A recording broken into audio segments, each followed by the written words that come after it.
yo no sería Oscar Muñoz, no sería el weón de Green Class ni el weón de Haciéndola y no sería la persona que estoy hoy día si no hubiera tenido la necesidad gigante de ver bien a mi familia, de salir adelante, de tener una voz, weón.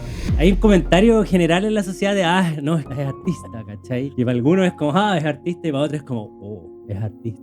Tomémoslo en serio. Te metías a una galería de arte y puro hipster y todos hablando con palabras complicadas, weón. Y veías así como una mancha en la muralla, o veías una cerámica destruida y decís, ¿qué esta weá, por favor? Toda esta gente que pretende. El ser humano se pierde harto en los placeres carnales de la vida del día a día, en malinterpretar la libertad como esa búsqueda de más y más diversión. Cuando empecé a escuchar este concepto de la disolución del ego, dije, eso suena como paz. Quiero ir allá, ¿cachai? Es súper bonito ver que Max Planck, Einstein, Heisenberg, todos los padres de la cuántica, todos hablan de Dios. Todos los caminos llevan a eso. Los hermanos Karamazov, no sé si lo leíste, Nati. La hola. Es como el universo metido en una pequeña historia. Efectivamente, te pudre el alma no estar alineado con tus creencias, con tus valores versus lo que estáis ejecutando y lo que estáis viviendo. Esa desincronización destruye cualquier espíritu. Todos los hombres de Chile, yo creo que el 80% de su sistema valórico es Dragon Ball. Esforzarse, ser fuerte, ser una buena persona, progresar así, practicar. Ese es Dragon Ball. Ghibli es el número 1 en el mundo en hit de taquilla anime, porque es muy transversal. Tenéis familia, tenéis guerra, tenéis naturaleza, y entender cómo, ¿de dónde sale todo este universo? Bienvenidos a Ojo y Vanguardia. Mi nombre es Natalia Vidal y este es un podcast para los amantes de las artes y para los que no las conocen también. Con el invitado de hoy vamos a hablar de Dostoyevsky, de Viktor Frankl, vamos a hablar de anime y muchas cosas más. Hoy te muestro el lado B de Oscar Muñoz, fundador de Green Glass, fundador de Haciéndola y también un gran amante de los libros, del cine y muchísimo más. Pero antes de empezar, ya sabes, en todos los capítulos me acompaña la obra de un artista visual. En este caso no es chileno, es una reproducción de Yayoi Kusama, mi artista visual favorita. Yayoi Kusama desde muy pequeña sufre de alucinaciones. Las flores le hablan, la vida la ve en puntos, las calabazas también se vuelven sus amigas. Ella a lo largo de su historia ha narrado cómo este mundo a veces se le vuelve una pesadilla y cómo le fue muy difícil transmitirle a las otras personas la forma en que percibe la realidad. Tuvo una infancia sumamente difícil con papás que no solo no la comprendieron, sino que la maltrataron psicológica y físicamente, pero ella, a lo largo de su historia, se abrió un espacio para habitar este mundo y para transmitir y expresar lo que siente en el arte. Y de eso, Oski, va a ser mi primera pregunta. Oski, muchas gracias por aceptar la invitación. Nos costó llegar a este lugar, pero hoy día pretendo mostrar el lado B de Oski. El lado B de Oski. Sí. Hay un lado B, pues está como el lado emprendedor y los anuncios y el lado histriónico, pero hay un lado harto más distinto, introspectivo de Oski. Hoy día vamos a hablar de eso. En todos los capítulos parto haciendo la reflexión a propósito de la obra de un artista visual chileno. A mis espaldas no tengo a ningún artista visual chileno, tengo a Yayoi Kusama. Y puse esta reproducción porque por supuesto es nueva, pero porque es mi artista visual favorita. Lo que ella hace o de alguna u otra manera consiguió es su enfermedad, sus alucinaciones, el mundo que ve que es distinto a lo que nosotros vemos, les dio una cabida y un lugar a través del arte. ¿Cómo tú estos dos mundos, el lado B de Oski y el lado publicitario agresivo, conviven? Es como, creo que refleja la cosmovisión de mi mamá. Mi mamá es artesana en vidrio, ella siempre se declaró que no era un artista. Declarada de niño, yo no soy un artista, no tengo tiempo para el arte. ¿Qué es eso? No, los artistas se creen la muerte. Yo soy artesana, es mi oficio y me gano la vida con mis manos. Entonces, un poco ese fue el ejemplo que tuve de niño. Y también yo digo, puta, yo partí definiéndome como artesano en vidrio, el que hace artesanía de botellas de vidrio. Eso era Green Glass en sus inicios. Y también esa fue mi realidad. Cada botella que sacaba a la basura era mi plato de comida diaria. Y si lo hacía bien, podía ojalá tener una vida más estable, cuidar de mi familia en esos momentos, que tuvimos momentos económicos difíciles, y no sé, mejorar mi vida en general. Y tengo que estar siempre esta cuestión de hay que pagar las cuentas, hay que darle a la gente lo que quiere, pero por otro lado no queréis vender tu alma y queréis contar lo que a ti te interesa. Entonces dentro de mí hay una fuerza gigante que es como, puta, quiero hacer vasos de todo. Para mí es como ir descubriendo el mundo a través de las temáticas de los vasos. Para mí siempre me he sentido como un niño con ganas de ver todo lo que hay ahí.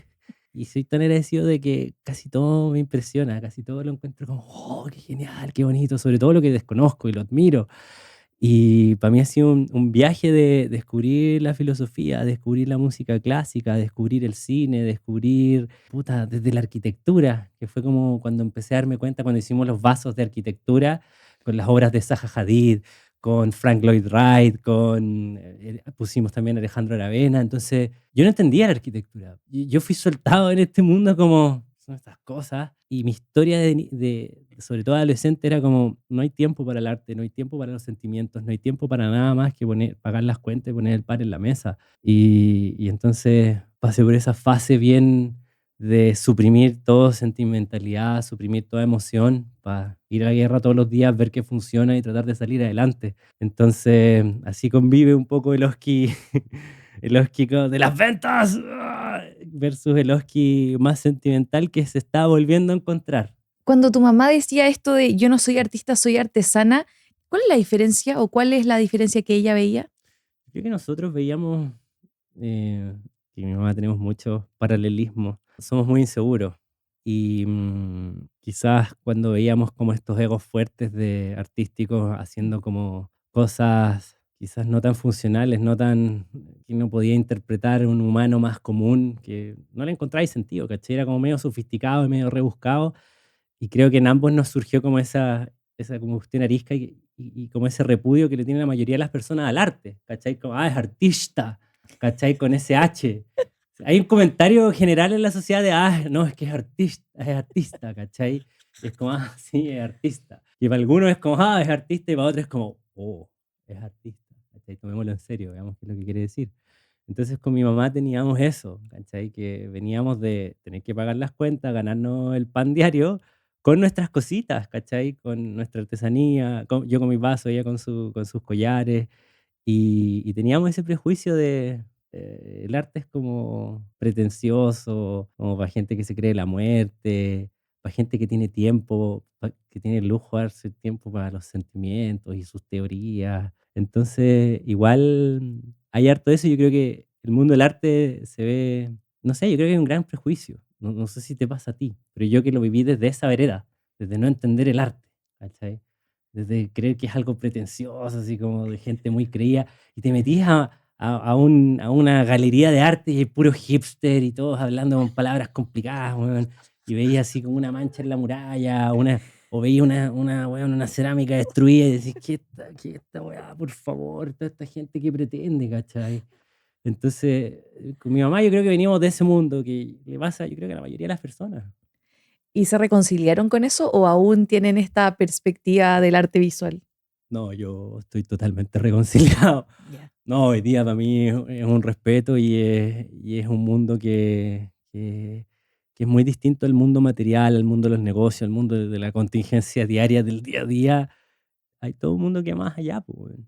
Para mí el mundo de las emociones y los sentimientos, siendo alguien muy emotivo y sentimental, es prácticamente nuevo. Hoy día estoy tratando de un viaje mucho más interno, más intelectual. Estoy en esa para ahora, abierto a la sensibilidad, que antes totalmente era una pérdida de tiempo. Y hoy desde ese concilio, ¿qué le dirías a una persona que pensaba como tú? Creo que hay que ser abierto con respecto al arte, no quedarse con la primera idea de esto no es para mí, no lo comprendo, nunca lo voy a entender, es para gente que, no sé, para gente más pituca, más fifí. Como que yo diría, cada loco tiene su tema, y si hay un tema es porque hay algo que está moviendo a alguien, ¿cachai? Hay contenido, hay significado, hay sentido. Entonces, respetar lo que es distinto, y creo que hay un gran ejercicio de empatía y de humanidad en el poder conocer lo otro que es distinto. Entonces, eso, ser abierto, porque todo lo que es distinto uno generalmente automáticamente lo rechaza, ¿cachai? Es como un mecanismo de supervivencia que todos tenemos. Entonces, abrirse a lo distinto, abrirse a la aventura, a lo misterioso, a lo desconocido y a la gente rara. Yo descubrí tu lado B en tu podcast Ujú. y me sorprendió muchísimo, quedé absolutamente obnubilada. Y antes de empezar el podcast, te pregunté por algunas referencias o libros, canciones obras de arte que te hayan removido. Y tus respuestas fueron, yo diría que en un 70% autores que sufren, que se enfrentan al dolor y a la condición humana acérrimamente. Ay, Uno de ellos, Víctor Frank. sí. Hoy yo siempre me he preguntado con Víctor Frank, hoy en un mundo en el que estamos todos persiguiendo o tratando de definir o aspirar a definir el éxito y la felicidad, preguntarse por el sentido de la vida, ¿será necesario o incómodo? Yo creo que es totalmente necesario. Tocaste el tema del sufrimiento y como que me puse un poco sentimental y llorón inevitablemente. Mm. Yo creo que es muy iluso negar la condición humana como si fuera solo positividad, a un nivel tóxico de que todo está bien. Siempre critico el do what you love, love what you do. Y creo que a mí me encanta Viktor Frankl. Viktor Frankl hizo al menos 39 libros, de los cuales El hombre en busca de sentido, por suerte, hoy día está pegando en las redes sociales. Creo que una de las obras existencialistas más bacanes que se hayan escrito. Yo creo que Viktor Frankl lo define, o sea, de las cosas que ha pasado en la humanidad, el holocausto judío ha sido, yo creo que los desafíos y las pruebas más grandes a las que podéis someter a un ser humano. Y tener alguien, un psiquiatra, un experto en lo que es la psicología humana, el sentimiento, el significado, haber pasado por eso y el que él lo describa, encuentro que, que es una obra que ojalá lo pusieran en todos los colegios. Creo que, nada, la vida tiene grandes cargas de sufrimiento en todos sus aspectos, ¿cierto? Todas las personas sufren y es inevitable y es parte de. El sufrimiento no tiene por qué ser horrible. El sufrimiento también creo que tiene su lado hermoso, ¿cachai? Es como, no sé, las piedras, o los árboles, las raíces son más bonitas cuando pasa el agua, cuando pasan como a través de la adversidad, ¿cachai? Creo que las personas más hermosas han pasado por adversidades gigantes, ¿cachai? Desde el mismo Dostoyevsky, desde el mismo Viktor Frankl, y solo siendo muy normal, volviendo a que la vida tiene grandes cuotas de sufrimiento. Es innegable. Entonces, ¿cómo nosotros como humanos aprendimos a llevar eso? Creo que es una herramienta tan útil, no simplemente pensar en, ok, haz lo que amas y la cuestión, y pensar y hacerle frente al sufrimiento, hacerle frente quizás al vacío, al nihilismo, a que nada tiene sentido, hacerle frente a, bueno, a pesar de que como pequeño ser humano tratáis todo de ganarle la vida, pero la vida te patea de vuelta y te lo tira todo debajo y te lo quiebra y te lo rompe. Entonces, creo que hay una herramienta gigante en agarrar eso y transformarlo en un motor, ¿cachai? Yo no sería Oscar Muñoz, no sería el weón de Green Class, ni el weón de Hacienda, y no sería la persona que estoy hoy día si no hubiera tenido la necesidad gigante de ver bien a mi familia, de salir adelante, de tener una voz, weón. Si no hubiera tenido esa vulnerabilidad de ser aplastado, de no tener puta, ni un peso, de tener todas tus horas de tu año que no las puedes dedicar a nada más que trabajar, weón, a estar encerrado en unas máquinas de mierda, puliendo vidrio, ganando una chaucha, weón, por año, al borde de que te echaran de la universidad, viendo, bueno, a tu pareja mal, a tu familia mal. Como que desde esa etapa de mi vida me marcó mucho. Fue a los 20 años más o menos en que a mi familia le fue muy mal. A mí me iba mal en la U, me iba mal en los negocios, me iba mal en todo. Y cuando uno es joven tiene mucha energía, ¿cachai? Entonces, de esa como adversidad que me tocó, que estoy totalmente agradecido porque si no, no tendría la perspectiva que tengo hoy día y no tendría lo que tengo hoy. No sabría apreciar la paz que tengo hoy día. Desde esa perspectiva, a mí me dio la significancia máxima, ¿cachai? Como acostarte sin saber qué vaya a hacer mañana, después de haberlo probado todo, es súper frustrante ver a tus papás que no se levantan porque no tienen idea qué más hacer. Están, no sé, ya en depre perdido y no sabéis qué hacer y vais a perder la casa, ¿cachai? Y bueno, es desesperante y, y de esa como, no quiero decir que soy un pobrecito vulnerable, pero de esa situación, decir como, de ahí yo saqué la determinación un día, bueno, en la cama dije, no sé qué mierda va a hacer mañana, pero me voy a levantar y voy a encontrar alguna weá que hacer y voy a probar de nuevo. Y alguna weá tiene que funcionar. Y no se puede poner peor que esto, ¿cachai? Efectivamente, yo creo que se podía poner peor. Me podía dar cáncer, podría haber perdido la casa, se podría haber muerto mi papá en ese momento. Se podía haber puesto peor, pero digo, puta, ya, estoy terrible cagado y como que, no sé, no es tan malo. no estoy muerto, puedo seguir respirando. Y encontrar sentido en la adversidad es muy bonito.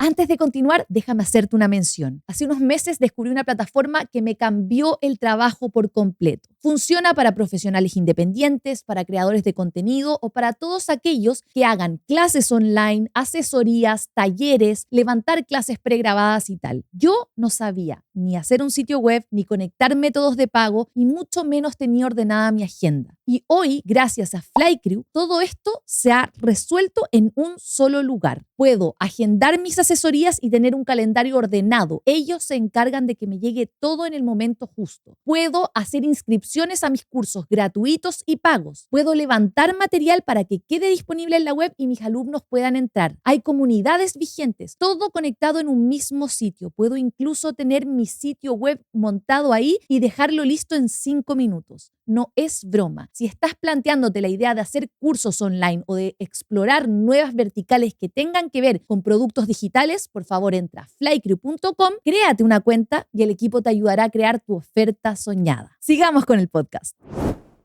Cuando tú dices eso, en general uno se cuestiona o se pregunta o ahonda en el sufrimiento cuando ya tiene la perspectiva de mirarlo desde otro lugar, ¿verdad? O sea, como esto que tú me dices de pensarlo o de abordarlo o de mirarle a la cara al sufrimiento, ¿lo haces en el momento en que te está pasando o el tiempo te dio la claridad como para mirar ese lugar y decir, wow, de lo que es capaz el dolor en una persona? En su momento es como, no está tan mal, ¿cachai? No está tan mal. Y el haber tenido la oportunidad de, no sé, haber tenido una infancia feliz, haberlo pasado bien con algún amigo, haber, no sé, mirado un árbol nomás, weón, por un par de minutos, ver cómo Mm. se mueve y sentir los rayos del sol. El que ya hayáis tenido la oportunidad de haber tenido esa pequeña experiencia humana de las cosas bonitas de la vida, que generalmente son muy simples. Puta, perdón por llorar tanto, pero esa cuestión, como que a esas cosas me aferro también, ¿cachai? Como, puta, hay tantas cosas bonitas en la vida y la mayoría son tan simples y en este universo, en este planeta, weón, es tan mágico todo, es como, y es súper misterioso, ¿cachai? Más allá de lo pachamámico, si te vas al lado científico, Sí. es igual de como inconmensurable, ¿cachai? Entonces, aferrarse a ese tipo de cosas para mí han sido clave en la vida y estoy constantemente como encontrando esas cosas. Hoy en día yo me siento como alguien que siempre está en esa búsqueda, ¿cachai? Una búsqueda de lo bonito, una búsqueda de la verdad, una búsqueda de tratar de entender quiénes somos, quién soy, hacia dónde vamos, una búsqueda de qué es una buena vida, qué es ser un buen esposo, qué es ser un buen padre, un buen hijo, un buen vecino, un buen ciudadano. Esas cosas creo que, no sé, están ahí vivas y espero que nunca se extingan. Y creo que hay que cuidarlo mucho, man, porque es frágil también, po. No sé si respondí la pregunta, pero Es que fíjate que lo que a mí más me llama la atención de Víctor Frank es que estamos hablando de Víctor sí, Frankl. no, o sea, estamos hablando de la vida en realidad, pero él tiene una aproximación a la vida verdaderamente prolífera. Entonces, él decía, sí, porque lo experimentó todo y lo estudió además, es decir, él entró a Auschwitz teniendo conocimiento de cómo opera la mente humana, de cómo se comporta ante la adversidad, porque lo había estudiado. Y él en algún minuto en su libro dice, el ser humano tiene la capacidad de decidir cómo reaccionar ante el dolor o ante el sufrimiento. Digamos, es como el cómo reaccionen no aflora instintivamente, es una decisión. Y en esa decisión ahí está la felicidad humana. Dice que entre el estímulo y la respuesta hay un pequeño espacio en el que tú puedes decidir. Y esa es la última de las libertades humanas, el poder, estoy mezclando las dos frases de Viktor Frankl, pero el poder elegir, es como elegir cómo te enfrentas a la cuestión, ¿cachai? Dice que ahí yace la dignidad máxima, ahí yace la felicidad, y es muy cierto, pero es difícil de repente darse cuenta de eso, de que tenéis como la capacidad de elegir. Y dentro de la capacidad de elegir, como que de repente hay dos corrientes filosóficas por la que creen que todo está decidido, todo es determinístico, todo viene definido por las leyes físicas del universo, por tu ADN, ya está escrito, ¿cachai? Solo va a pasar, onda, tú vas a reaccionar así frente a ese estímulo. Versus hay otros que hablan del libre albedrío, de la posibilidad de que las cosas pasen. Y en esa pequeña búsqueda de, bueno, ¿existe el libre albedrío? ¿Tú qué opinas del libre albedrío? ¿Existe el libre albedrío hoy día en tu vida? ¿Estás totalmente determinada por toda tu historia, tu genética, tus condiciones materiales? ¿O tú hoy día puedes cambiar y elegir? Yo pienso que, no sé si fue una pregunta o no, pero Es una pregunta. eh, ¿Tú crees en el libre albedrío? sí, sí lo creo, pero de manera acotada. Es decir, el mundo trae sus condicionantes. No, no somos libres del todo. A propósito de eso, a propósito de lo que dijiste de la libertad, del libre albedrío y tal, él escribe tal cual en el libro: vivir significa asumir la responsabilidad de encontrar la respuesta correcta a los problemas que plantea y cumplir las tareas que la vida asigna a cada individuo. Y ahí, esta dicotomía entre la libertad es vacía sin tener responsabilidades, es donde se cruza, ¿verdad? Tú dijiste, se cruza esto de nosotros elegimos cómo reaccionar al sufrimiento. Es una decisión. Y el que no te enteres de que es una decisión también es tu responsabilidad. Y en ese sentido, yo te lo preguntaba porque él llama a ser conscientes, ¿verdad? A tener conciencia de cada decisión que tomamos y de cómo reaccionamos a cada cosa que nos va poniendo el destino o que estaba destinado para estar en nuestro camino. ¿Crees que la libertad es vacía sin la responsabilidad? Yo creo que sí. A ver, yo creo que la libertad total como que de cierta forma te destruye y termina produciendo cosas medio banales y cajas negras medio hedónicas. Mm, Como sí, hay mucha... Yo creo que el ser humano se pierde harto en los placeres carnales de la vida, del día a día, en el hedonismo, en malinterpretar la libertad como esa búsqueda de más y más diversión y más euforia y más experiencias y más cosas. Y sí, creo que hay un concepto que me gusta mucho de Naval Ravikant, que seguramente el Nico te ha hablado de Naval Ravikant, no sé si te ha hablado de sí. Naval Ravikant. Naval Ravikant es un tipo de la India que fue a Estados Unidos y la rompió. Pero lo bonito de él es que no es el típico businessman de más business y más levantamiento de capital y más lucas y más ventas.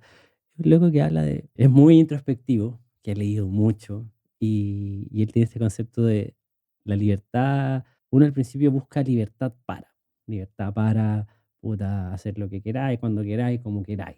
Pero la libertad de es mucho más fuerte. Hoy en día a mí me estoy tratando de enfocar mucho en la libertad de los malos sentimientos, de los pensamientos rumiantes, no sé, yo creo que ahí ya hay caleta, ¿cachai? Como el tener la mente tranquila, en paz y en calma, el que no te estén azotando, weón, los traumas del pasado, el que no te esté azotando tu versión actual o antigua, que es como mala onda, ¿cachai? Como violenta, como, no sé, que estoy buscando harto más. También quiero liberarme un poco de mi ego. Nunca he tenido experiencias como psicodélicas o como quiero simplemente disolverme, weón, en la masa de gente, en la naturaleza y en el universo. Y quiero hacerlo pronto. Como que los últimos 10 15 años he tenido que ser Oscar Muñoz, el jefe, el líder, el emprendedor, no sé. Y si bien ya es entretenido ser cierto personaje, definirte o identificarte con ciertas cosas, pero de repente ya estoy chato, querés calma nomás, weón.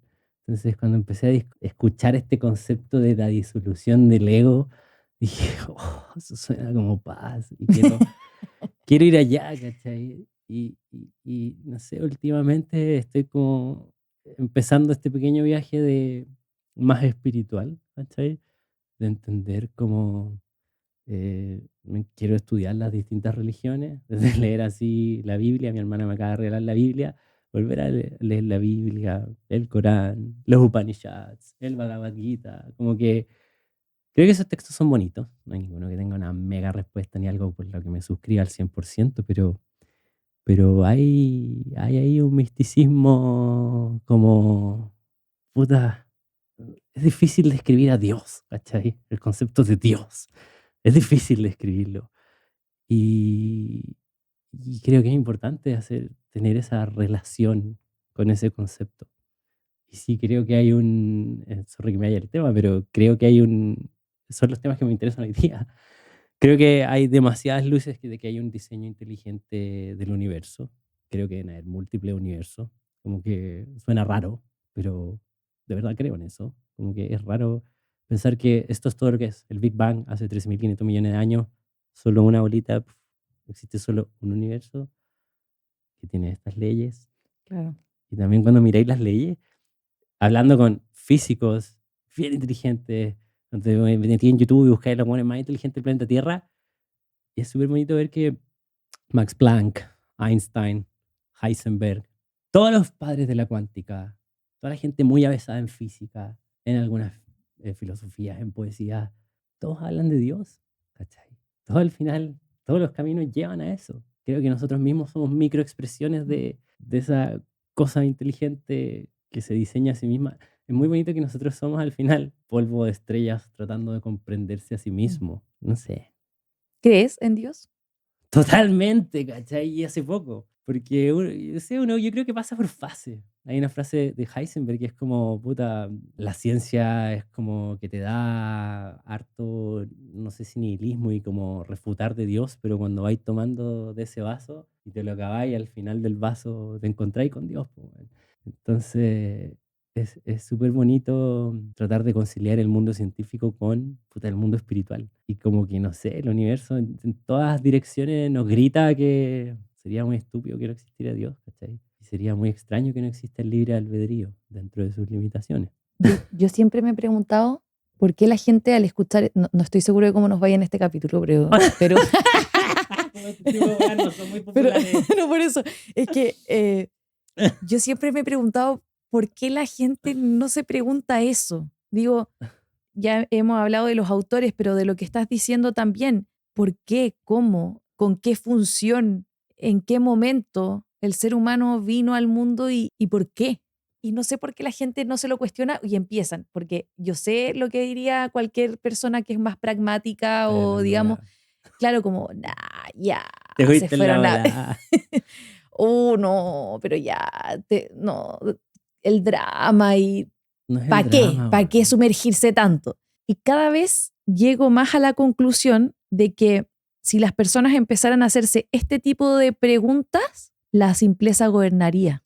En cuanto a si al ser humano se le despoja de lo que tiene o de lo que persigue o de estas paradigmas o predestinaciones y se lo mueve a hacerse este tipo de preguntas, lo maravilloso está más al alcance de la mano de lo que uno piensa. Y la felicidad, la paz, el concilio o la certidumbre incluso, habita no en cuanto más en qué es lo que queremos, no en el porvenir, sino en lo que hay. Y ya lo que hay es para cualquiera, tú dices, el que se saca la cresta o el que no se saca la cresta, tiene a disposición maravillas inconmensurables.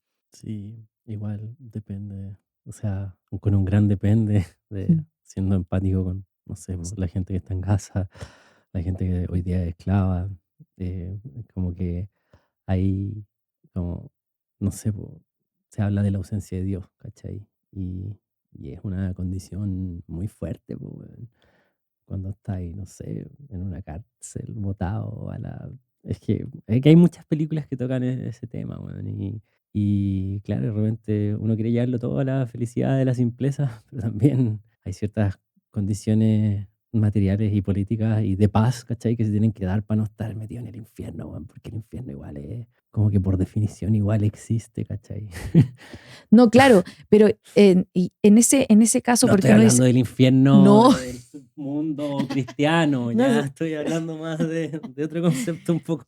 no, sí, mi punto es que en esa concepción de infierno, yo pienso que es el ser humano el mismo, hemos sido nosotros mismos los que traemos dentro un gen, una fuerza, una llama, al tiempo animal y al tiempo diabólica. Es decir, la esclavitud existe porque el ser humano la creó. Las guerras existen porque el ser humano las creó. Y las bombas hoy día que estamos como asustados de ellas, existen porque el ser humano las creó. Y bueno, no sé si nos podemos ir. No, sí podemos porque el espacio Ya es mío. estamos El aquí, espacio es ya mío. está. El espacio es mío, pero mi punto es que si Ya llegamos aquí. vuelvo en retrospectiva, pienso, si el ser humano se hubiese hecho este tipo de preguntas al inicio, Las hace. no, porque no existiría. Digo, ¿por qué Sí, tendríamos po. que crear bombas? ¿Por qué tendríamos que establecer que hay seres humanos que son más grandes que otros o que tienen más potencialidades que otros? Yo no me siento en autoridad de hablar de estos temas. No, yo Solo, tampoco, digo, soy solo, ignorante, pero solo sé que las preguntas igual están. Y hoy día que tú y yo podemos estar aquí en tu casa tranquilos, disfrutando de estabilidad política y disfrutando de una economía que nos provee de estas cosas, ha sido el trabajo inmenso de la humanidad llevado hasta el día de hoy. Y tú decías, ¿y por qué alguien no se preguntó antes eso? Y esta es una, no sé si cacháis, lo conocís, pues me encanta esta obra, creo que representa, es tan entretenida, ahí si se ve, es la Escuela de Atenas de Sancio, y ahí están, al medio, Platón, Aristóteles, y están esparcidos por ahí entre otros 20 30 filósofos y artistas de distintas épocas. Está un Sócrates metido como con la gente en el pueblo hablando. Está Miguel Ángel aburrido, porque Miguel Ángel era como un viejo amargado así. Está Miguel Ángel ahí aburrido. Y yo siento como un gran placer en que hayan existido todas estas mentes brillantísimas y que hayan dejado un legado gigante que hoy día le dio forma a nuestras instituciones políticas, a la educación en sí.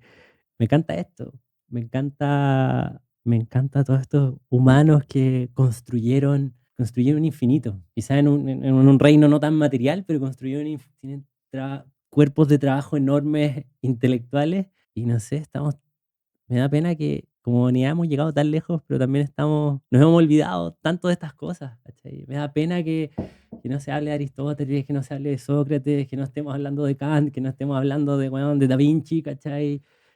Hay tanta cosa buena que ha hecho la humanidad y también estamos tan perdidos hoy día somos más esclavos de los algoritmos, ujú, ¿cachai? Entonces, no sé.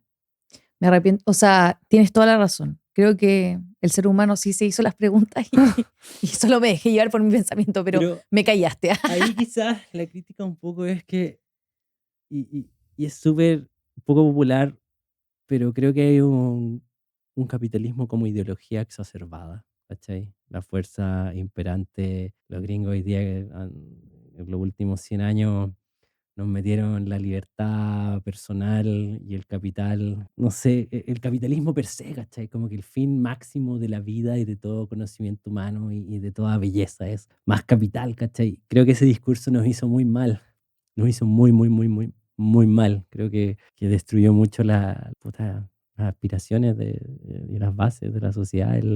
Hoy día es horrible ir a Estados Unidos, weón, y ver que todo es publicidad, todo es falso, todo es gigante, todo bien destruye un poco el alma, weón.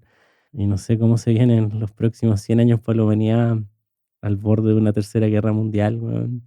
Creo que eso. A ti yo siempre me he cuestionado eso. A mí no me parece horrible Estados Unidos. A mí me parece horrible, weón. Lo que sí me llama mucho la atención es cómo ellos, cómo culturalmente manifiestan, es como que el olor o la mentalidad o la esencia de Estados Unidos flota en cada partícula de aire de ese territorio. Sí, las águilas.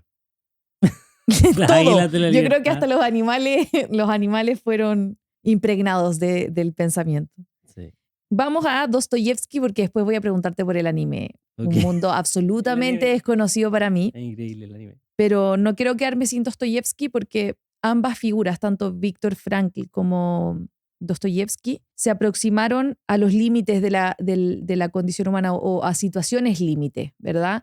En el caso de Dostoyevsky, le dispararon al hombre que estaba al lado y él pensaba que eran sus últimos minutos de vida. Y luego estuvo en la cárcel y a los 28 años, muy, muy joven. Entonces, los personajes de Dostoyevsky, como la historia de Víctor Frankl, lo que nos muestra son el ser humano puesto en su límite, ¿verdad? Al límite de la culpa, al límite de la fe, al límite del amor, al límite de la maldad. Y mi pregunta es, ¿tú crees que esta literatura nos hace un poco situarnos en nuestra realidad, en nuestro contexto, y nos dice, bueno, sí, la vida puede ser muy así de alguna manera y así de otra, así que yo en este metro cuadrado estoy bien?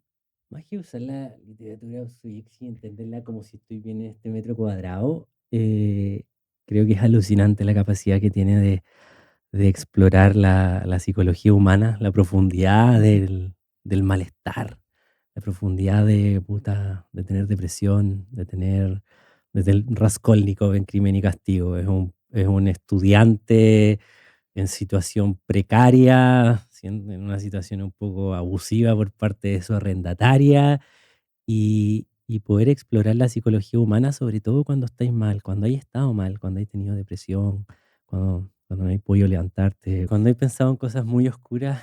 Dostoyevsky lo hace, es como tanta maestría en retratar el espíritu humano y por sus viajes de desolación y de locura, de desesperanza. eh, Creo que es imposible no empatizar, sobre todo cuando hay pasado por momentos en que te hay sentido así. Y por otro lado, eso es Crimen y Castigo. Quizás ver lo oscuro del alma humana, el poder empatizar con eso, y también ver la redención al fin, después de pasar por los sufrimientos que tengas que pasar. Igual, por muy pequeña que sea tu vida humana, igual puedes encontrarle sentido, puedes encontrar la redención. Y por otro lado, los hermanos Karamazov, no sé si lo leíste, Nati. La ola.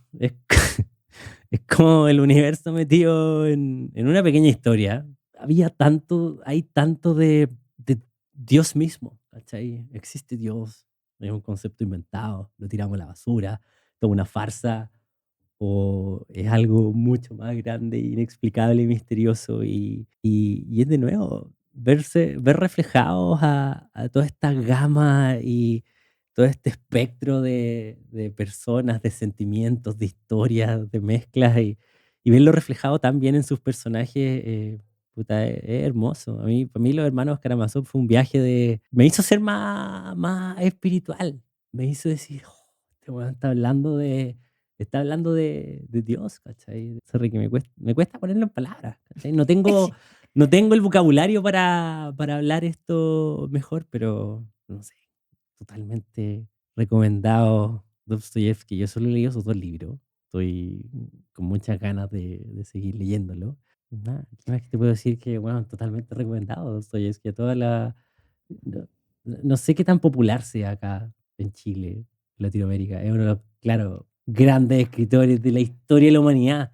Pero ¿cuál es la penetración real que hay a nivel sociedad? No, pero ahí entramos a un tema de qué tan compenetrados estamos con la lectura. O compenetrados también con hacernos este tipo de preguntas, porque ahí llegamos a la bibliografía y Dostoyevsky es el rey de este tipo de preguntas. The King.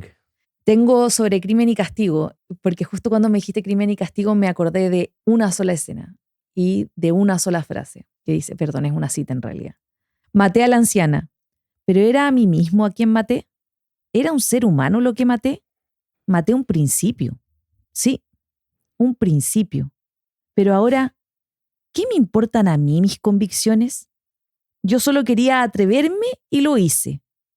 Maté porque podía hacerlo, porque creí que tenía derecho, porque quise cruzar la línea. Y crucé. Pero no soy Napoleón. No soy nada. No soy más que un miserable temblando ante su propia sombra. Puta, no. Igual conmueve, o sea, no sé, Raskolnikov es que también está muy trastocado, po, weón. Entonces, está muy trastocado y no, es muy difícil. Es demasiado complejo el espectro, sobre todo de la salud mental y cómo... Fíjate que, o sea, lo que yo pensaba a propósito de esta cita es que el ser humano se ve enfrentado a sus ideas. El ser humano no puede vivir solo con las ideas. Él decía, ok, Napoleón o estos seres que son superiores y que pueden matar por un bien mayor, entonces eso justifica el acto, ¿verdad? Y él, para practicarlo y para saber con sus propias manos, con su propia Que es, vida, sí, si es que esa premisa es efectiva, viene, mata a la anciana, usurera y todo lo que quieras porque merece morir desde su punto de vista, pero luego ahí se pone en jaque eran mis ideas contra la práctica, el ejercicio de ellas. Y cuando se ve enfrentado a eso, dice, chuta, las ideas no duelen, las ideas no tienen culpa, no sufren, pero los seres humanos sí. Y antes de ser aprisionado, realmente él fue prisionero de su mente. Él sufrió las consecuencias o el castigo verdadero no fue la cárcel, fue su mente. Fue el decir, no, no funciona así la cosa. Cuando uno mata por el bien porque merece morir, la culpa, la conciencia nos acompaña hasta que morimos. Y ni siquiera la cárcel equipara el sufrimiento, el dolor que nos provoca el haberlo hecho simplemente. No me acuerdo cómo termina reivindicándose Raskolnikov después de, claro, Siberia. Al final era como muy símil la historia del mismo Dostoyevsky estando en cárcel en condiciones de enfermedad, en el frío, en Siberia, enfrentándose a toda la ausencia de Dios y a las peores condiciones del planeta Tierra. Y puta, se dice que después de eso el compadre empezó a sacar los hitazos y a escribir mucho mejor. Puta, me quedo sin palabras, Nati. No, no puedo, no estoy en condiciones de analizarlo ahora. Es que no, sí entiendo, sí. Lo que pasa es que a mí me fascina esa escena en particular porque opone literalmente la contradicción humana, es me hago preguntas, no estoy segura de las respuestas, podría ir hacia allá como también podría ir hacia acá, con la coherencia, que es en las ideas habita supuestamente la coherencia. Y podría ser razonable pensar que ante la maldad la muerte es una alternativa, pero luego esa coherencia en la práctica no se ejecuta. Y uno dice, ¿el ser humano es coherente o habita en la contradicción siempre? ¿La contradicción es mejor que la coherencia? Hay varios temas, pero yo lo veo como efectivamente te pudre el alma como no estar alineado, ¿cierto? Tus ideas con tus creencias, con tus valores, versus lo que estáis ejecutando y lo que estáis viviendo. Esa desincronización destruye cualquier espíritu. Tarde o temprano te lleva a tu crisis de los 30, a los 40, a los 50. Tarde o temprano te lleva a como decir, perdí toda mi vida, arrepentirte de todo de lo que no hiciste, así que totalmente recomendado para la gente en la casa. A mí cuando tengo esa incoherencia, cuando, chucha, si estoy profesando algo y no lo estoy viviendo, cuando está esa disonancia y cuando no están conectados como los tres órganos sintientes que uno tiene, que es la cabeza, el corazón y la guata, cuando no está esa sincronicidad, a mí me destruye, a mí me enferma, a mí me hace caer en estrés, caer quizás en depresión, pasarlo mal, ¿cachai? Y no sé, como que uno de repente se puede hacer medio el hueón y alejarse de eso y tratar de ponerlo debajo de la alfombra, weón, tratar de alejarlo. Pero es como lo que te dicen siempre en el psicólogo, en el terapeuta, en el coach, que toda esa cuestión, mientras más la cultives, va a azotar con más fuerza después, po, weón. Entonces, por un lado está eso, y por otro lado, el de las contradicciones y todo eso, hay una flexibilidad en no eres tan importante, no tenés por qué identificarte con eso. Podéis ser flexible, podéis cambiar, ¿cachai? Como ese cortar ataduras, podéis cambiar de opinión. ¿Estás equivocado? Ok, bacán. Pero es difícil ser un ser humano integral con todas estas contradicciones, con que tenéis que pagar las cuentas, pero también tenéis un sentido artístico, con que querías estar presente, pero también querías hacer millones de cosas. Entonces, puta, con que buscáis el significado máximo y que cada paso tenga un propósito, pero también con que, ya, de repente suelta toda esa weá, relájate un rato, weón, si no eres nadie al final, weón. Entonces, creo que es bueno tomarnos más como un chiste, weón. Ahí donde el humor entra, el humor es hermoso, weón, si no somos tan importantes ni tan bacanes como nos creemos y chao, echarse para atrás, soltar y ver el espectáculo nomás. Hace bien. No querer ser el protagonista todo el rato, weón. Yo pienso, no existe la respuesta, o al menos no hemos llegado a la respuesta, pero a todo ser humano le vendría bien preguntarse eso o mirarlo de frente, al menos para tener conciencia de cada paso que damos y de cada partícula que tenemos habitando esta tierra. Creo que es un check saber no mentirse a uno mismo, weón. La clave está. Hay una frase de Feynman, de Richard Feynman. Regla número uno es no te engañes a ti mismo, pero recuerda que eres la persona más fácil de engañar. Es como algo así. Buena, no me Entonces, sabía. yo cada cierto tiempo me miro al espejo y, y veo, ok, está ahí, no sé, te, te sentís realizado, estás siendo feliz, onda, es lo que queríais. y ser súper sincero, weón, y requiere un ejercicio de no mentirse, po, weón, de no comprarte el cuento, tratar de tu pequeño pensamiento crítico, ¿cachai? Como de conocerte a ti mismo, es esto lo que quiero. Y es súper difícil, la gente no tiene idea de lo que quieren. La gente no sabe cuáles son sus valores, cuáles son tus principios, cuáles son los modelos mentales con los que estás guiando tu vida. La gente no entiende por qué creen lo que creen. Ah, no, es que, no sé, el comunismo es malo. Ah, no, los ricos son malos, ¿cachai? Como que, ¿de dónde viene esa creencia? Auditar tus propias creencias. Y la pregunta, ¿y si estoy equivocado? Es una de las preguntas más interesantes de todas. Y hacer ese ejercicio creo que es súper importante porque me da pena que creo que hay mucha gente viviendo un piloto automático, comprando todos los cuentos que te venden, comprando el paquete completo, con el upsell, con el super size me, házmelo más grande, mejor y más nuevo. Y pegarse esa chantada de, no sé, pues, trabajar para ti, ¿cachai? Trabajar para ti, para lo que tú quieres y entender que va a ir cambiando. Y hay veces creo que nos identificamos mucho con nuestra pega, de dónde vengo, quién soy, como, y no nos dejamos esa flexibilidad de poder explorar y volver a ser como niños, ¿cachai? Eso creo que falta sacar el niño interior, que creo que es como la guía más sincera que tenemos adentro. Y no la escuchamos, ¿cachai? Nos ponemos toda esta capa de, puta, tengo que ser gerente, tengo que lograr esta otra cuestión, tengo que hacer esto, tengo que. Y weón, el niño exterior es muy puro. Uh, Ese weón siempre sabe qué es lo correcto, weón. wow. Uh, tienes que acuñar esa frase. Ponla en un vaso. Hay muchas personas que siempre está esta típica frase como de sabiduría ancestral, que las respuestas están dentro de ti. Es verdad, es verdad. Pero a veces no están. Es cierto. Y a veces no tenéis la pregunta correcta ni el vocabulario correcto para obtener la respuesta correcta. Y cuando estáis ahí, lo más sensato es explorar y abrirse. Hermoso. Y también pasa que te exploráis y abrís mucho. Y una weá que no para y es infinita. Y también hay que saber decir, ok, quizás es tiempo de volver. ¿De qué me voy a quedar con todo esto? Pero, no sé, me encanta ese espíritu exploratorio y random. Creo que es súper importante la serendipia, ¿cachai? Como esa cuestión que parece inexplicable, o como una suerte de coincidencias y una weá que no debería por qué pasar, alguien que no debiste haber conocido bajo ningún contexto y terminó siendo la pieza que te faltaba del puzzle para vivir mejor. Hermoso. Hablemos del anime. Porque hay que bajar, o sea, ya, si ya no nos escucharon, no nos escucharon, porque dejé, se supone lo más ligero para el final, pero no estoy segura de que sea ligero tampoco. ¿Cuál fue la primera película que viste de anime que dijiste, esto no es para niños? Fue Akira. ¿Akira? ¿Has escuchado Akira? Sí, pero no, yo no he visto ninguna excepto El viaje de Chihiro. Ve 5 minutos de Akira. 5 minutos. Te pega, ¿cachai? Te pega distinto. Todo lo que.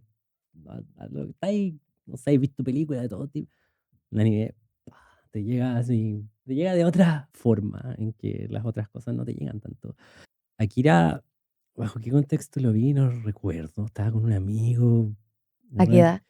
No haber sido. Yo empecé a ver películas re viejo, como a los 24, 25. Ok. Antes de todo eso era Disney a los 8, 10, 12 años, pero porque por mi historia personal, ¿cachai? Después de los 18 hasta los 25, lo único que hice fue trabajar y suprimí todo. Y de ahí empecé a ver películas.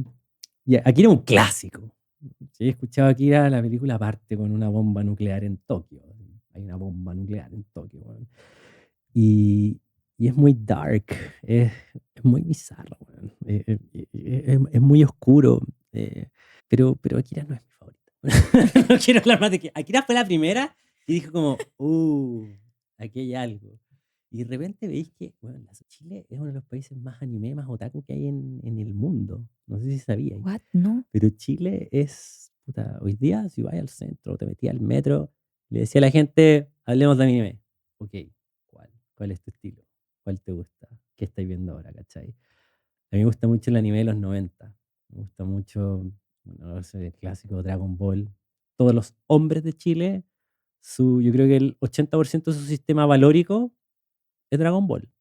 Es como esforzarse, ser fuerte, ser una buena persona, como progresar así, practicar. Ese es Dragon Ball, ¿cachai? Y hay otro, Hunter X, una cuestión que Cazador X, nunca lo he escuchado. Es muy bizarro. Es como, no quiero entrar en Hunter X, pero animes que, puta, Ghibli hermoso. Todo el universo de Ghibli. También me pegó cuando vi por primera vez una escena del viaje de Chihiro. De repente estaba viendo y había una niña volando en un dragón, y el dragón explotaba en escamas y era un niño y empezaban a caer y caían como en un río. ¿De dónde salen esas ideas? ¿Por qué las películas de Hayao Miyazaki, que es el director de Ghibli, son tan especiales? Tienen demasiados elementos que me gustan. La naturaleza, la familia, las figuras patriarcales como las abuelitas, que siempre son las sabias, las figuras más los adultos que tienen un conflicto y se van a guerra y tienen peleas, las figuras de los niños que siempre son más puros y son los que al final terminan viviendo la aventura y es donde está puesto el futuro de la humanidad y la esperanza, está en los niños, porque la sociedad ahora está corrupta, el planeta está destruido por la contaminación, el planeta es un post-apocalíptico por la guerra. Todo el universo de Hayao Miyazaki, hay un libro que se llama El universo secreto de Hayao Miyazaki, y cuando te pones a ver este señor que es como bien, es pesado, así como un japonés medio amargado, así como siempre está, es divertido ver sus documentales, va a morir, todo esto se va a derrumbar, ¿cachai? Así, súper pesimista, pero veis que jugó una figura central en el desarrollo del anime en Japón, que al principio era una cuestión que nadie pescaba, pero que después Ghibli es el número uno en el mundo en hit de taquilla anime, porque es muy transversal. Tenéis familia, tenéis guerra, tenéis naturaleza y entender cómo, ¿de dónde sale todo este universo? El sintoísmo japonés, en que la naturaleza tiene un espíritu, la lluvia, el espíritu del bosque, los animales, los antepasados que nos vienen a visitar. Entonces, los antepasados nos vienen a visitar en distintas formas. Y tú veías eso en las películas, po, como estos monos raros que vienen y son espíritus, son tus antepasados. Está el dios del río, está todo eso mezclado. Y hay como un deseo de preservación de la cultura gigante en todo el arte de Ghibli, de toda la cultura japonesa, de sus paisajes, de sus tradiciones, de su folclore. Está lleno, está de las leyendas, la mitología. Está tapizado en eso. Y sobre eso tiene otra capa de los cuentos, no sé, po, de los hermanos Green, no sé cuáles son, los típicos cuentos de la Caperucita Roja y Grimm. la cuestión. Tiene todo un trasfondo de eso también. Que los tipos agarraron todos esos cuentos y los adaptaron, hicieron las películas, se iban a Europa a hacer el scouting de las locaciones y al final sale un mix muy extraño de una película dibujada hermosamente, de unas bandas sonoras de Joe Hisaichi, que es el chinito o sea, el japonés que le hace la música, que es música que a mí me toca el alma, música como el soundtrack de Spirit Away, del viaje de Chihiro, el soundtrack de Porco Rosso, unas melodías en piano que son hermosas, van al ritmo de mi alma y como de lo que voy sintiendo y me dan paz y me dan serenidad y me dan ganas de trabajar más en comunidad, de esforzarme puta porque yo esté bien, mi familia esté bien, mis vecinos estén bien. Te da un sentido de propósito tan llena de significado. Se necesita, a ver, porque ahora mencionaste Dragon Ball, yo vi Dragon Ball, vi también Ranma. No sé ¡Oh! si- Es que me Increíble. acabo de acordar y Ranma claro, ahora tú dices increíble. como, claro, uno puede pasar de largo a veces. Digo, ¿por qué diablo Ranma era tan rara? O sea, y vi el Detective Conan también, que No, me, me no, encanta el pero Detective ese me Conan. sigue gustando. Ese me sigue gustando, o sea, de verdad fascinante. Pero uno tiene que tener este consumo anterior, digamos, infantil de anime No creo. para poder ver una película de anime de adultos. No creo, yo tenía el mismo prejuicio Ujú. de monito. Claro, esta gente ya están viejos porque están viendo monito. ¿Cachai? Porque están viendo un monito y son como tan. Pero te metías en las películas y en esos monitos no hay como. No hay una limitación como tienen las películas humanas, po, ¿cachai? Y también los japoneses son descarados con las temáticas. Las temáticas, no sé, nihilistas. Las temáticas, puta, es que juegos de poder, ¿cachai? No tienen filtro. Las temáticas, no sé, Evangelion, lo he escuchado. Es una weá que te habla de depresión, sexo, perversión, dramas, padre, hijo. Te habla de todo eso así figurativamente y también explícitamente que hay así, que hay confundidísimo, pero son temáticas muy de adultos. Y hay distintos géneros, pues, pero recomendadísimo totalmente. Todo lo que es Ghibli, cuando entendís todas las capas de por qué es así, es muy bonito de ver. Hay una apreciación infinita de mucho más de la película. Attack on Titan, Shingeki no Kyojin, ¿cierto? Esa que tú decís como ya unos titanes matando humanitos, pero es una volada de guerra, ¿cachai? Es como la naturaleza humana en la guerra, con millones de traumas de por medio, traiciones y cuestiones que son historias demasiado épicas. Son historias que de repente tratáis de buscar en la literatura universal, en un Dostoyevsky, no sé, en un Don Quijote, no sé, tratáis de buscar como historias similares, pero las historias del anime son, y los personajes, y los malos, y los plot twists que hay, tal nivel tope de línea en lo que es storytelling. Entonces, ¿qué más querés que te diga? Ghibli es un universo gigante. Attack on Titan, guerra y juegos de poder también es como y épico a morir. Monster, que yo te dije cuando fuiste al capítulo conmigo, te dije, tenéis que ver Monster, que es la historia de un doctor que salva a un niño y decide salvar a este niño por sobre el alcalde, que le dijeron, salva al alcalde. No, pero es que llegó el niño primero, po, y tengo que salvar al niño. Y cagó el alcalde. Y lo echaron. Y la weá es que salvó un niño que terminó siendo, weón, un monstruo, ¿cachai? Un monstruo, monstruo, monstruo, y es muy policíaca y es muy nihilista. Era un monstruo que iba a buscar a toda costa, iba a demostrar que la vida no tiene sentido y es nihilista, y para eso iba a tomar las últimas consecuencias. Y este cabro que salvó al niño se ve enfrentado a la contradicción de hay que parar a esta persona, ¿cachai? Porque va, va a detonar todo. Entonces, súper, es tan fuerte ver como ese desarrollo que tú decís de las contradicciones tipo Dostoyevsky, lo veís en el anime. Y los personajes se vuelven locos, po. Son muy humanos, se vuelven locos, son pervertidos, son apasionados, se van a vengar hasta la última de las consecuencias. Y es impresionante. Te hace sentir cosas que normalmente no sentís con una película normal. Eso debe ser también parte de los beneficios que tiene la estética de una película que es en dibujos animados, porque las restricciones de una película Mm. real no admiten estas imágenes o estos sucesos que habitan en la mente de una persona, pero que es muy difícil llevarlos a la práctica. A mí me habían recomendado, aparte de tu Ghost in Ghost the in the Shell, te Shell. lo puse en las listas de Me lo películas que puse, me encantan. no la he visto, no la he visto, pero a mí me la recomendaron precisamente porque hoy tenemos que estudiar a la inteligencia artificial, ¿verdad? Y la pregunta que se hacía mi amiga, la que me lo recomendó, es, ¿el ser humano frente a la inteligencia artificial pierde identidad? ¿Qué rol va a jugar? Dependiendo de los escenarios que se den de inteligencia artificial, pero la tecnología te va a permitir prácticamente, de cierta forma, hacer una copia de tu conciencia, de tu cerebro actual, de tus patrones, de tu impulso eléctrico de tu cerebro, Ujú. como ese pequeño software, ¿cachai? Tu colección de recuerdos, sentimientos, todo eso se va a poder guardar, se va a poder reproducir, como de cierta forma la tecnología, no sé, pues de Neuralink de Elon Musk, que hoy día está permitiendo a la gente ver. ¿Viste eso? Hoy día personas ciegas ya están viendo y cada vez mejor. Personas que no pueden moverse, Sí, como que eso. pueden controlar un computador solo con el cerebro. Me recuerda esta frase de que jugamos a ser a Dios y que jugamos a ser Dios y quizás se nos pasa la mano. Lo mismo con la bomba atómica. Ojalá no, que nunca se hubiera inventado. Y son ideas muy potentes que pueden autodestruirnos, ¿cachai? Es un tema real que de repente uno crea, de repente uno no se lo cree, pero si miráis a gente muy inteligente metido en esos temas así como de guerra, de bombas, de inteligencia artificial, es un tema real, ¿cachai? Y es como, es un tema que pone en, lo ponían como ejemplo, como, ¿qué se va a sentir cuando no seamos la inteligencia top del planeta Tierra? No sé, pregúntale a un pollo cómo se siente versus el humano. ¿Cachai? Pregúntale a la gallina cómo se siente versus el humano.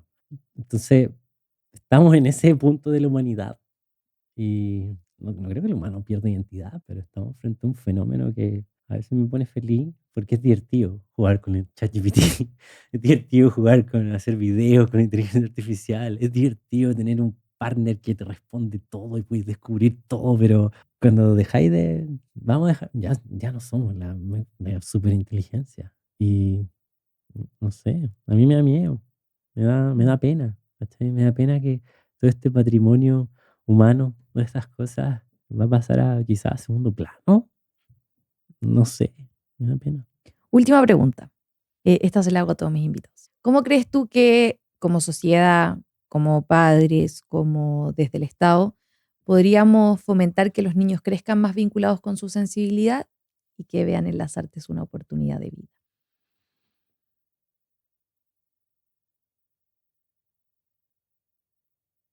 Creo que la única forma en orientar a los niños en el arte es exponiendo a los niños a varias cosas y potenciándolos en sus intereses naturales.